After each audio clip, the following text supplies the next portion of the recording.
Sino po yung nakakaalam nung itong si Claire Castro ay nagwala sa presinto? Hindi pa po siya spokesperson diyan sa Malacanang dati. Nakita niyo po ba kung paano magwala yan sa presinto mismo? Talagang kala mo nasapian, talaga sobrang tapang po niyan. Ngayon, sino naman po ngayon ang nakakaalam doon sa ginawa rin ni Sara Duterte, VP Sara, na walang kaano-ano, binanatan niya yung sheriff doon sa Davao. At tumaob yung sheriff. Kaya ko po naitatanong sa inyo, siyempre itong si Claire Castro talaga matapang. Ay si VP Sara ay matapang din ito. Alam niyo po ba kung anong nangyari? Sandali lang po.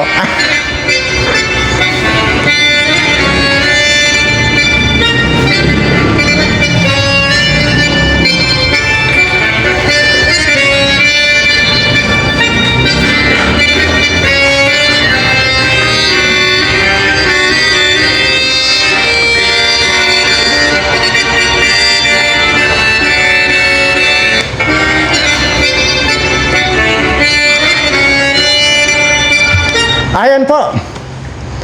I-refresh po natin. Ito pong si Claire Castro, napakatapang. Kaya po nagwala yan doon sa presinto. At ito naman si VP Sara ay talaga matapang din. Walang kaano-ano, nanununtok yan. Ngayon, nagkita po sila itong dalawa na ito. Nagkita, personal, nagpang-abot. Nako po. Alam niyo po ba, nagkalagas-lagas yung postiso ni Claire Castro. Lagas lahat yung postiso ni Castro. Hindi lang po yan, bali-bali yung buto ni Castro. Ito po ang ito po ang katibayan na nagkanda bali-bali ang buto ni Castro. Ayan, at nagpang-abot po eh. Kaya, sana ba yun? Papakita ko po sa inyo, nagpang-abot talaga. Grabe. Bali-bali. Yung buto ni Claire Castro, saka tanggal lahat yung postiso. Yan, ito. Ito, Ayan po, Ayan.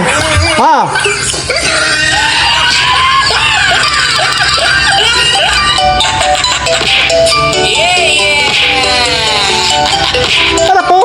Ayan. Isa ba? Pak! Pak! Ya! Ya! Ya! Ya! Ya! Ya! Ya! Pak! Sapol ang postiso. Tanggal ang postiso. Ayan, bali ang tadyang. Isa pa. Pak! Pak! Yari, anak ko! Ayan, tanggal na ang postiso. Ayan pa! Ayan! Ayan! Pak! Wala na. At ang pagkakalam po natin ay isinugod po siya sa orthopedic hospital ito si Castro dahil bali-bali yung kwan niya. At bali-bali yung buto niya at tanggal lahat yung mga postiso.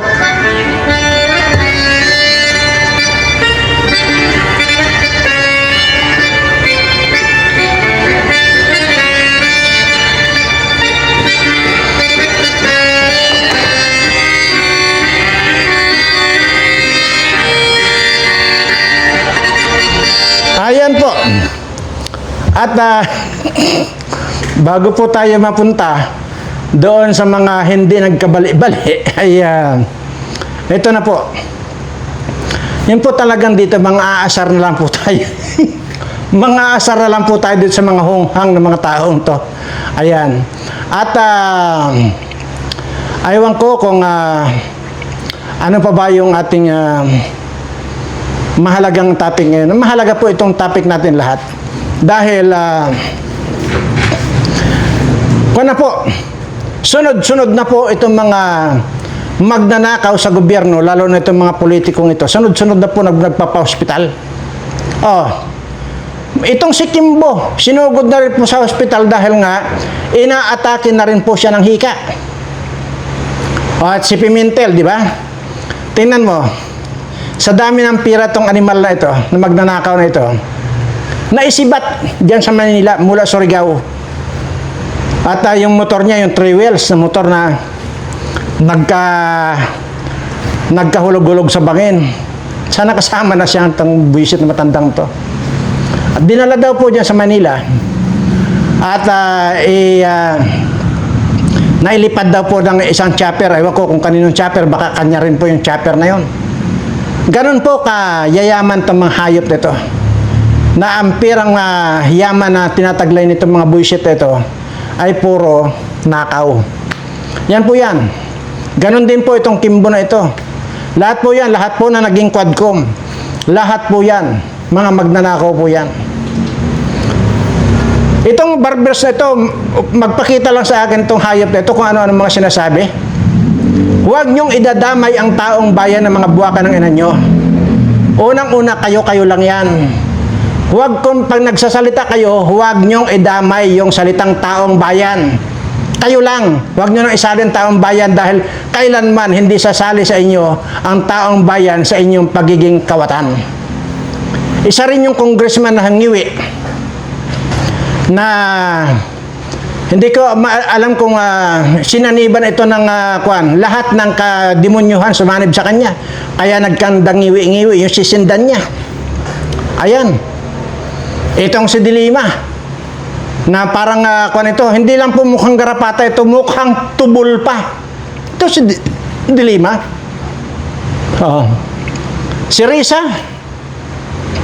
nung hindi pa nangulimbat sa PhilHealth yan at hindi pa nakakapagpa-doktora bilo yan, tingnan nyo yung itsura. Parang magkakalaykay ng basura doon sa Tanay Rizal. Yan po yan ang itsura niyan. Wala lang po akong dito eh. Pero nakikita nyo naman po yan. Nandiyan naman po yan sa mga ibang nagko-content yung dating itsura ni Risa. Ngayon, nagpaganda. Nagpaputi, samantalang mukhang kanyan, ulikba. Nung nagkapagnakaw nga ng pira sa PhilHealth yan, yung pumuti. Kaya lang, kahit na pumuti yan, punong-puno naman ng garapata ang bilat niyan. Sila Dilayla na yan. Puro garapatahin ang mga bilat ng mga animal na yan. Hoy, kayong mga congressman, mga senador na magnanakaw, mamatay na lang kayong lahat. Magkamatay na lang kayong lahat ng mga buwaka ng ina ninyo dahil kayo ang totoong piste ng lipunan. Buisit kayo. Hindi nyo rin lang tinatanggap yung hamon kung magpatayan tayo sa Lunita. Aasarin ko na lang kayo, mga putang ina nyo. Yan si Redon na yan, na mukhang palaka. Mukhang butiting laot ang animal na yan. Kung po yan, kung wala na pong makalkal na kamuti, nagnanakaw po yan sa kapitbahay ng niyog. Doon sa mga, kung kanina-kaninong niyog yan. Para lang may malamo ng pamilya niyan. Ganyan po hampas lupa yung Redon na yan. O ngayon, abay iba na, may malita na kasi. Kaya itong mga buisit kayong lahat, ng mga buwaka ng ina nyo, ay iisa yung gusto kong mangyari sa inyo. Mamatay na lang kayong lahat. Anyway, at sa sunod-sunod na po yung mga kawatan ng mga dating kongresista at saka kongresista nandyan po. Sunod-sunod po yung kanilang pagpapakumpine dahil talagang wala na. Kinakarma na talaga itong mga animal na ito. Anyway, ito pa pala eh. Yan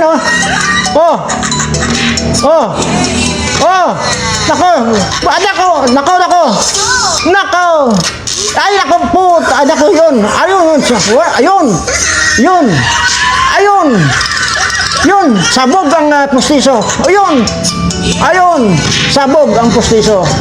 Yan. Nako po. Kawawang Claire Castro. Bali-bali ang tadyang ng hayop. Ayan. Yan.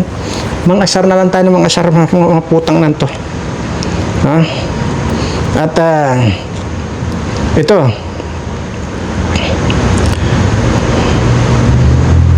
At ito po muna. At medyo i-priority ko po muna itong mga subscriber ko. Ano? Siguro naman po, alam niyo na po ba yung balita na naglabasan na rin po yung mga fake na bigas. Ha? Alam niyo na po ba? At ang masakit nito, kung naihalo sa totoong bigas itong mga ito. Ito yun po ang hindi natin alam. Ito po at talagang talagang pinoproseso. Oh, ito. Grabe. Kaya pakaingat po kayo. At ang pagpili po ng bigas ay talagang masusi ang inyong pagpili. Pero ang hindi po talaga makuha ito. Kung nakahalo na po ito doon sa totoong bigas, talaga hindi nyo na mahalata. Ito. Ayan. Diyos ko, araw-araw pala na kinakain natin yan, oh. Nakakatakot na talaga ang mundo. Oh, ayan. So, bigas po siya gawa sa plastic. Oh, katakot. Hello guys, nandito naman po tayo. Ayan, ipapakita ko naman kung paano gawang plastic. Kitang-kita, di ba? Ayan. Diyos ko, araw-araw pala na kinakain natin yan, Nakakatakot na talaga ang mundo. Ayan.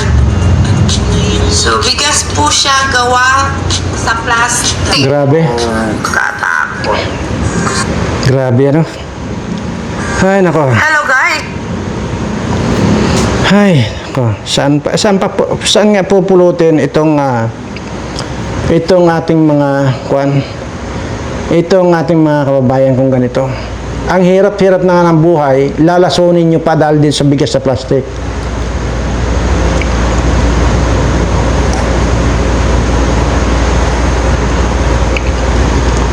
Grabe. Hindi nyo na po talaga malalaman dito kung ano na yung mga pinagkakain ninyo. At maswerte nga lang po talaga ako dahil nga yung sinabi ko naman sa inyo. Mayroon po akong 25 hectares na pataniman ng palay, bigas. At yun po, at never po akong bumili ng bigas. Papaano na itong mga kababayan ko na mabiktima nitong mga fake na mga bigas na ito? Ano ang mangyayari sa katawan nila? Tiyak po yan na talagang kung naihalo yan sa mga bigas na totoo, hindi nyo na po mahalata yan. Kaya grabe talaga yung panahon ngayon. Naglipa na po yung mga manluloko. Sa bagay kung dito mismo, yung inaasahan ninyo na makakatulong sa inyo, yung mga congressman ninyo at mga senador ninyo, sila pa mismo ang nagbibigay ng lason sa inyo. Sila mismo ang nagpapahirap sa inyo. So ano pa kaya yung mga ibang tao? Wala na po kung tayo mapipili dito kung sino yung matinong tao. Wala na po. Lahat po yan. Mga demonyo na yung mga animal na yan. Kaya talagang ay nako. Isa pa. Alam niyo po ba yung mga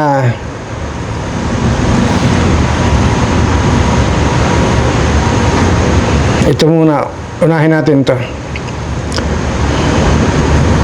Ayan po, humihingi ng dasal. Ipagdasal si Governor Johnny Pimentel. Johnny pala ang nito. Johnny pala ang pangalan nito. Naghihingalo lang po siya. At sabi ko nga po, sa linggo po ang libing nito. Ayan, humihingi daw ng dasal. Sinong dadasal sa iyo? Mas lalo namin kayo ipagdasal na matuluyan ka ng gago ka. Magnanakaw kang hayop ka. Yan ang mapapala ninyo. Tanggapin ninyo ang galit ng tao sa mga pinaggagawa ninyo, mga bullshit kayo. Ha? Ito at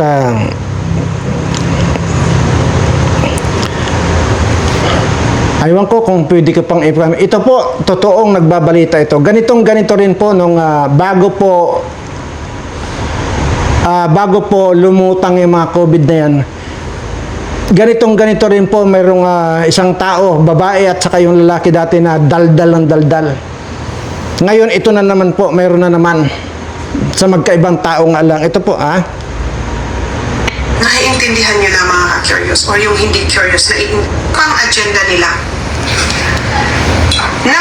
Ano na po mga ka-curious, nandoon na po sa mga pagkain natin, ang European Union authorized several insects for human consumption in various forms, including powder for use in food like flour.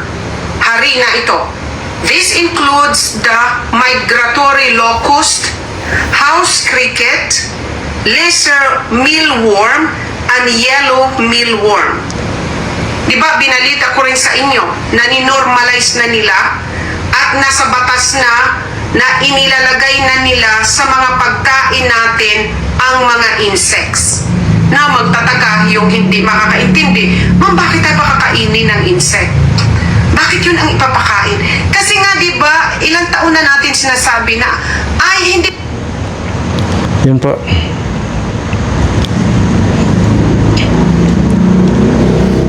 Grabe, no? Kaya wala na po kayong yung mga tinapay na mga binibili ninyo. Hindi nyo na po malaman ngayon kung may hinaluan na po yan ng mga nirepine na na mga insekto. At yan po yung mga talagang, ang purpose po niyan, para magkasakit kayo, makakuha kayo ng sakit. Para sa ganun, magkamatay na kayong lahat. Grabe. At kakadiri.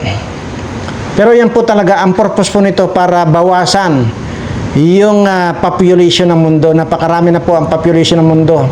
Pero dapat sana, ang unahin nilang patayin, itong mga kongresista, itong mga politikong ito, mga senador na ito dapat ang una nilang lasunin, itong mga ito. Kasi ito talaga yung mga pahirap.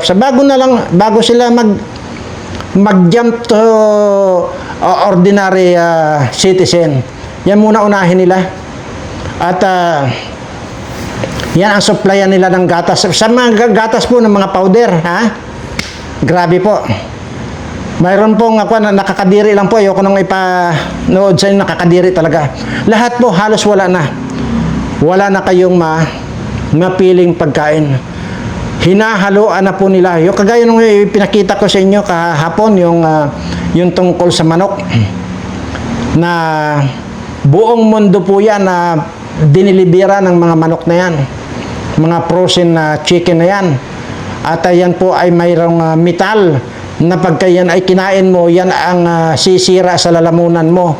Hanggang sa mabulok yan, cancer na yan sa throat mo. So, saan pa? Once nagka-cancer ka, sinabi ko na po sa inyo, hindi na po nadidetect ng stage 1, 2, 3. Kundi diretso mo stage 4 up to stage 5 po yan, yung mamamatay ka na lang. So, yan po ang talagang pakaingat po kayo.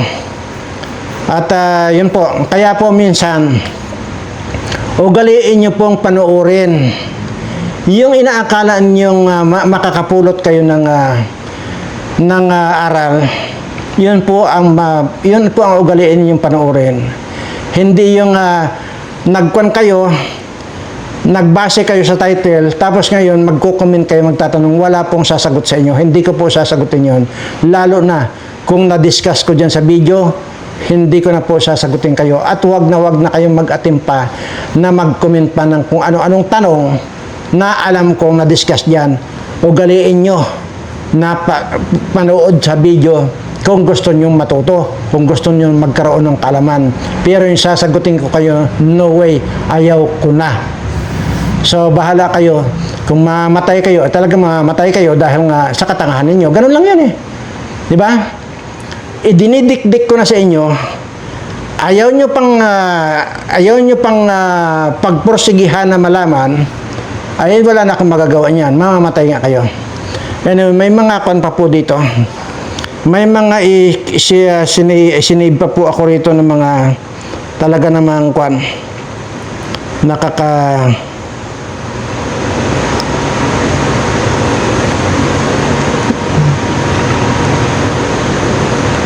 Saan ba yun?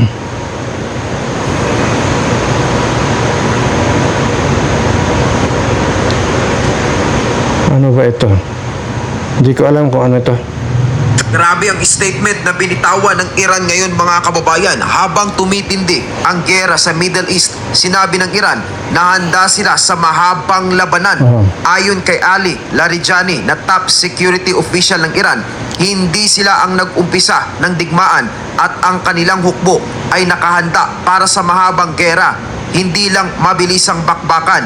Sinabi pa niya na tinitignan ng Iran ang labanan bilang depensa sa kanilang bansa at kultura at nagbabala na ang mga kaaway ay magsisisi. Idinagdag din niya na sa kasalukuyan hindi makikipagnegosasyon ang Iran sa US patay habang na. patuloy ang atake at depensa. Sa Ayan. palagay mga Patay na. Kung ayaw na makipagnegosasyon. Magkano na po yung gasolina ngayon? 120 yung gasolina. So, sige po. Okay lang yan. Sige. Ikon nyo na, ilarga nyo na ng todo. Gawin nyo ng 1,000 per liter ang gasolina. Sige na. Ilarga nyo na. At para matauhan yung mga dapat matauhan. Sabi ko nga, hindi ko problema yan. Dahil mayroon akong imbak dito. Hanggang 6 months itong imbak ko rito. Kung ito tuloy-tuloy kong paggamit, yung talagang walang pakundangan ako sa paggamit. Yung ginagamitan pa ng speedboat ko, ginagamitan pa ng mga fishing barge ko. Yung mga gasolinang nakaimbak sa akin, 6 months yun. Ay, paano ko itigil ko ito? Yung paggamit ng barge. O di, baka abutin ng 1 year itong stock ko dito na gasolina. Sige, gawin nyo ng 1,000 kada litro ang gasolina. At tingnan na lang natin kung anong pwedeng mangyari.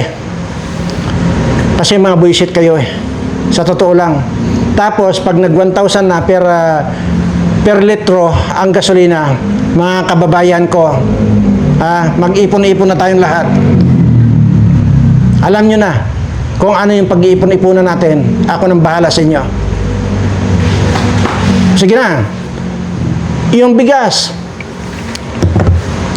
gawin nyo na rin 2,000 per kilo. Sige, gutumin nyo na itong mga kababayan natin. Gawin nyo na per kilo ang bigas per kilo. Tingnan natin kung sino ang madiskarne. Tingnan natin kung sino ang dadapa sa inyo. Pag sinugod na kayo ng taong bayan, ewan ko na lang. Baka ultimong kaluluruan ninyo, walang ititira sa inyo. Mga buisit kayo, mga bobo kayo talaga kahit kailan. Mga pahirap kayo sa bayan, mga hayop kayo. Buisit kayo.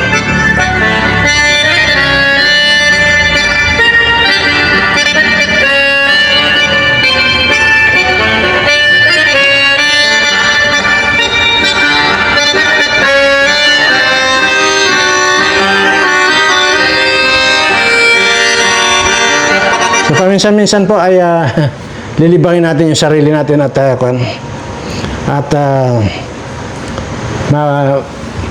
mapapasama tayo. Ay, isa nga po pala, bigyan ko lang po ng pansin yung nagtanong po sa akin kung ano raw po ba yung gamot doon sa may lumalabas daw po pag umihi daw po siya. May lumalabas, pagkatapos daw pong ihi niya, yung huling ihi niya, may lumalabas daw pong kulay brown siyempre sa kahari niya, saan ba nanggagaling ang ihi. Babae po ito. Ay ngayon, siyempre tinanong ko kung ano ba yung gusto niyang malaman talaga. Ay gamot po yung hinihingi niya sa akin. Sabi ko, hindi po ako doktor, no? Pero kahit na hindi ako doktor, ay may karapatan kong magtanong sa iyo. Madam, sabi ko, may asawa po ba kayo? Mayroon po, sir, sabi ganyan. So, pero yung asawa ko, nasa abroad po. 2 taon na po siyang nasa abroad. Yun po yung sagot niya sa akin. So, ngayon, madam, sabi ko ganyan, ay wala po kayong sakit. Huwag po kayong mag-alala diyan sa sabi niyo may lumalabas na brown pagkatapos niyo umihi. Bakit yun naman po nasabi? Ay kasi ikaw na rin may sabi na nasa abroad yung asawa mo. So yan po ay kalawang. Kinalawang na po.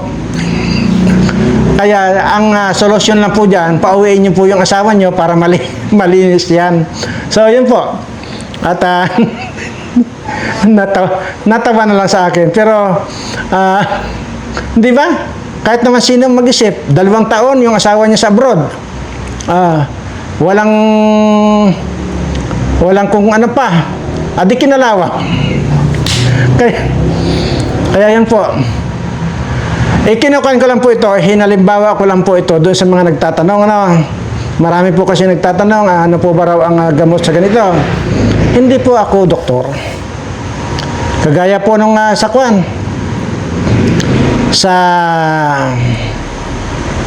Hindi na raw po makakita, masyadong labo na, ano raw po ba yung dapat niyang kainin? Marami pong dapat kainin. Kung yan ay hindi pa ganun kalala. Kagaya lang po yan na kumain lang po kayo ng kumain ng kalabasa, di pangpalinaw po ng mata yung kalabasa.